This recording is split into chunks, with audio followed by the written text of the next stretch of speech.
Hello friends, welcome to Purushottam Academy. So Andhra Pradesh State Council of Higher Education ఏదైతే ఉందో మనకి OAMDC 2021 గాను అంటే admissions into non professional degree programmes ఏవైతే ఉన్నాయో BA, BSc, BCom, BBA, BVOC, BCA, BBA etcetera. So ఈ courses అన్నిటికి కూడా మనకి ఏంటంటే నోటిఫికేషన్ అనేది రిలీజ్ చేయడం జరిగిందనమాట. అఫీషియల్ నోటిఫికేషన్ మనకి రిలీజ్ అయింది. సో ఫర్ ఆన్లైన్ అడ్మిషన్స్ 2021 గాను ఓకేనా. సో ఒకసారి దీని తాలూకా కంప్లీట్ డీటెయిల్స్ అండ్ మొత్తం ప్రాసెస్ అంతా కూడా ఒకసారి మనం చూసేద్దాము. సో ఎవరైతే ఎలిజిబుల్ క్యాండిడేట్స్ ఉన్నారో ఇంటర్మీడియట్ పాస్ అయిన వాళ్ళు ఏపీ అవ్వచ్చు, లేదంటే అదర్ రికగ్నైజ్డ్ బోర్డ్స్ అవ్వచ్చు, ఏ బోర్డు అన్నా పర్లేదు.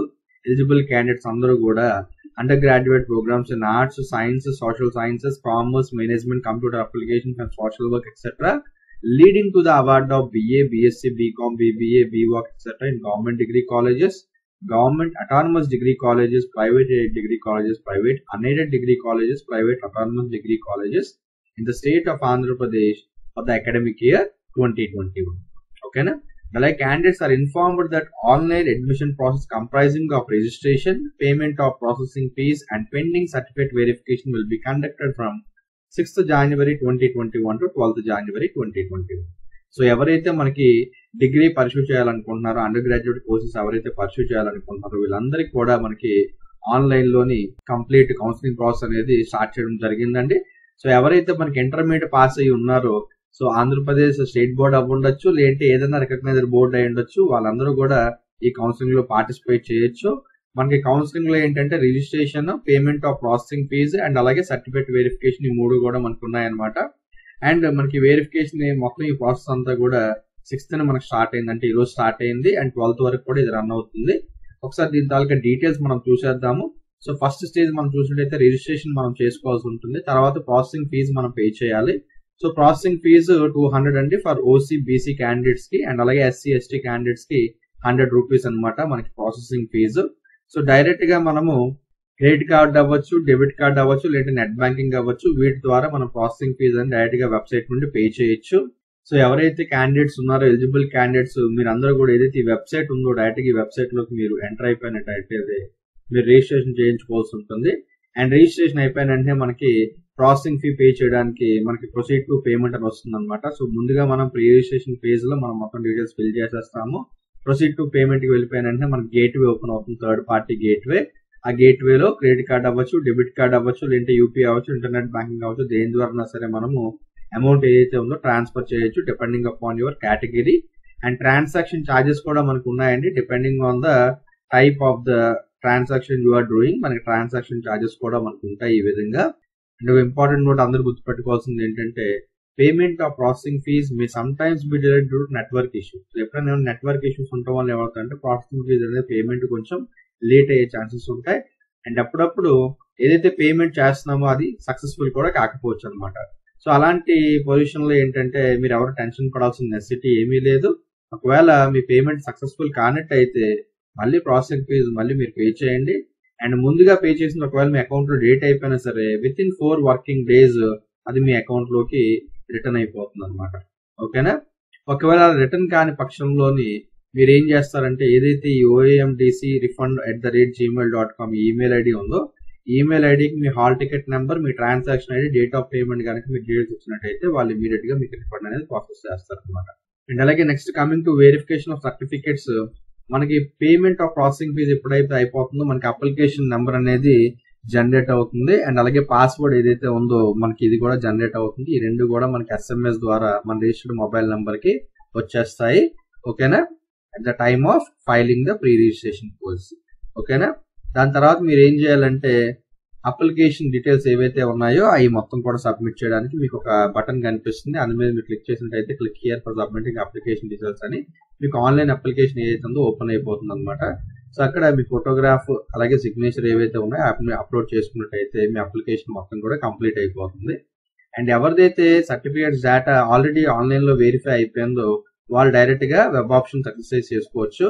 అండ్ ఎవరికైతే వెరిఫై కాలేదు అంటే డేటా ఇన్కంప్లీట్ అని వచ్చిందో అలాంటి వాళ్ళు మాత్రం SMS వస్తుంది HLCకి వెళ్ళి సర్టిఫికేట్ వెరిఫికేషన్ కి వెళ్ళమని, వాళ్ళు మాత్రం వెళ్తే సరిపోతుంది HLCs కి. సో ఆప్షన్స్ ఎక్సర్సైజ్ ఎలా చేయాలి చాలా మంది అడుగుతున్నారు. సో ఏంటి లేదు, మీ application number, date of birth, password మీరు ఇచ్చినట్టయితే మీరు డైరెక్ట్ గా ఆప్షన్ ఎంట్రీ అనేది చేసుకోవచ్చు అనమాట.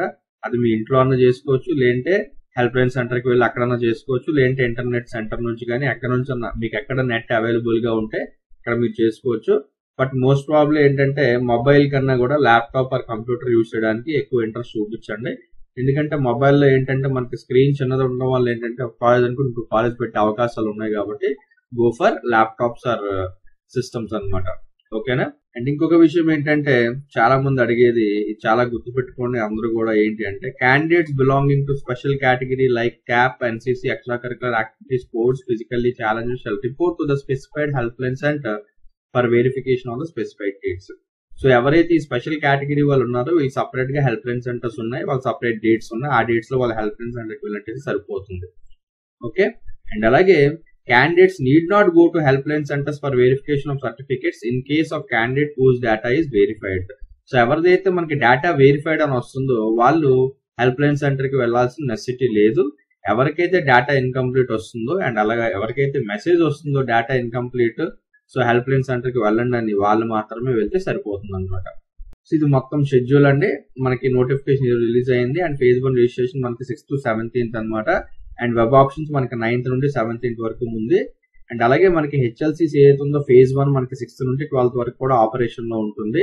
అండ్ ఎవరైతే స్పెషల్ స్టాటస్ వాళ్ళు ఉన్నారో అంటే స్పెషల్ కేటగిరీ వాళ్ళు ఉన్నారో వీళ్ళందరూ కూడా ఏంటంటే 11th 12th డేట్ ని హెచ్ఎల్సీకి వెళ్తే సరిపోతుంది. అండ్ మనకి ఏదైతే ఈ ఆప్షన్స్ ఎక్సర్సైజ్ చేస్తున్నారో అప్ టు 17th వరకు మీకు ఫేజ్ 1 సీట్ అలాట్మెంట్ 20 వచ్చేస్తుంది. అండ్ ఆన్లైన్ రిపోర్టింగ్ మీరు 21st నుండి 23rd వరకు కూడా మీరు చేసుకోవచ్చు. అండ్ అలాగే రిపోర్టింగ్ అట్ ద కాలేజ్ కూడా అక్కడే మీరు చేసుకోవచ్చు అనమాట. అండ్ చాలా మంది అడిగేది సర్టిఫికేట్ వెరిఫికేషన్ ఎవరిదైతే డేటా ఇన్కంప్లీట్ వచ్చిందో వాళ్ళు ఏ టైంలో ఎలా వెళ్ళాలి ఏంటి అని చెప్పి అడుగుతూ ఉంటారు. సో ఇక్కడ మీరు అందరూ చూడొచ్చండి. సో డేట్ వైజ్ మీరు ఏదైతే అగ్రిగేట్ మార్క్స్ ఉన్నాయో మార్క్స్ వైజ్ గా మీకు వెళ్లాల్సి ఉంటుంది అనమాట. సో ఎవరైతే 75 to 100% లో ఉన్నారో వాళ్ళు 7th వెళ్లాల్సి ఉంటుంది. అండ్ ఎవరైతే 60 to 74 లో ఉన్నారో వాళ్ళు 8th వెళ్ళాలి. 50 to 59 లో ఉన్న వాళ్ళు 9th వెళ్ళాలి. 35 to 49 లో ఉన్న వాళ్ళు 10th వెళ్లాల్సి ఉంటుంది. అండ్ 11, 12 అందరూ కూడా అటెండ్ అవ్వచ్చు అనమాట. సో ఎవరైతే హెచ్ఎల్సీకి వెళ్తారో వాళ్ళు సర్టిఫికేట్స్ తీసుకుని వెళ్ళాలండి. Memorandum of marks, proof of date of birth, transfer certificate, study certificates, EWS, residence, Andhra Pradesh residence certificate, integrated community certificate, income certificates. So ఏవైతే ఈ సర్టిఫికేట్స్ లో మీకు మెయిన్లీ ఏంటంటే అప్లికబుల్ ఉంటాయో ఆ సర్టిఫికేట్స్ అన్ని మీరు తీసుకెళ్ళినట్టు సరిపోతుంది. అండ్ ఎవరైతే బయట నుండి ఎక్స్టర్నల్ ఎవరైనా ఉంటే వాళ్ళ లోకల్ స్టాటస్ సర్టిఫికేట్ అని ఉంటుంది, అది కూడా మీరు ప్రొవైడ్ చేయాల్సి ఉంటుంది అనమాట. అండ్ ఎవరైతే స్పెషల్ కేటగిరీ వాళ్ళు ఉంటారో వాళ్ళు కూడా ఈ సర్టిఫికేట్స్ అనేవి ఇవ్వాల్సి ఉంటుంది. మెయిన్లీ పిహెచ్ వాళ్ళు అయితే మనకి డిస్ట్రిక్ట్ మెడికల్ బోర్డు నుండి ఏదైతే సర్టిఫికేట్ వచ్చిందో అది ఇవ్వాల్సి ఉంటుంది. అండ్ క్యాప్ క్యాండిడేట్స్ ఎవరైతే ఉన్నారో జిల్లా సైనిక్ వెల్ఫేర్ బోర్డు నుంచి ఏదైతే మనకు వస్తుందో అది మనకి ఐడి కార్డ్ ఏదైతే ఉందో అది కానీ డిశ్చార్జ్ బుక్ కానీ ఇవి మీరు వెరిఫికేషన్ కి ఇవ్వాల్సి ఉంటుంది. అండ్ ఎన్సీసీ స్పోర్ట్స్ వాళ్ళు ఎవరైతే ఉన్నారో ఒరిజినల్ సర్టిఫికేట్స్ ఏవైతే మీకు ఉన్నాయో ఎన్సీసీ స్పోర్ట్స్ సంబంధించి ఆ సర్టిఫికేట్స్ మీరు ప్రొవైడ్ చేయాల్సి ఉంటుంది. అండ్ మైనారిటీస్ వాళ్ళు ఎవరైతే ఉన్నారో ముస్లిం, క్రిస్టియన్, మైనారిటీ క్యాండిడేట్స్ ఎవరైతే ఉన్నారో వాళ్ళు కూడా టీసీ ఆఫ్ ఎస్ఎస్సి ఏదైతే ఉందో రిలీజన్ ఉండేది అది కావాల్సి ఉంటుంది. అండ్ అలాగే హెడ్ ఆఫ్ ది ఇన్స్టిట్యూషన్ ఎవరైతే ఉన్నారో వాళ్ళు మీకు ఇచ్చిన ఏదైనా సర్టిఫికేట్ ఏదైనా ఉంటే అది కూడా మీరు ఇచ్చినట్టు సరిపోతుంది. అండ్ ఎక్స్ట్రా కరికులర్ యాక్టివిటీస్ ఏదైతే ఉన్నాయో వాటి బేస్ చేసుకుని కూడా మీకు సర్టిఫికేట్స్ ఏవైతే ఉంటాయో ఆ రిలవెంట్ సర్టిఫికేట్ ప్రొడ్యూస్ చేయాల్సి ఉంటుంది అనమాట. ఓకేనా. ఇవన్నీ complete details. So complete detail notification ఇది. ఇంకా మీకు ఏమైనా డౌట్స్ ఉన్నట్టయితే మీకు ఈమెయిల్ ఐడీస్ మీరు మెయిల్ చేయొచ్చు. అండ్ అలాగే మనకి కాంటాక్ట్ నెంబర్స్ కూడా వెబ్సైట్ లో అవైలబుల్ ఉన్నాయి. ఆ కాంటాక్ట్ నెంబర్స్ కూడా మీరు డైరెక్ట్ గా ఫోన్ చేసి తెలుసుకోవచ్చు అనమాట. ఓకేనా ఫ్రెండ్స్. సో అందరికీ నోటిఫికేషన్ మొత్తం అర్థమైంది కదా. ఇంకేమైనా డౌట్స్ ఉన్నట్టయితే కింద కమెంట్స్ కమెంట్ చేయండి. డెఫినెట్లీ మీకు హెల్ప్ చేస్తాను. Thanks for watching this video.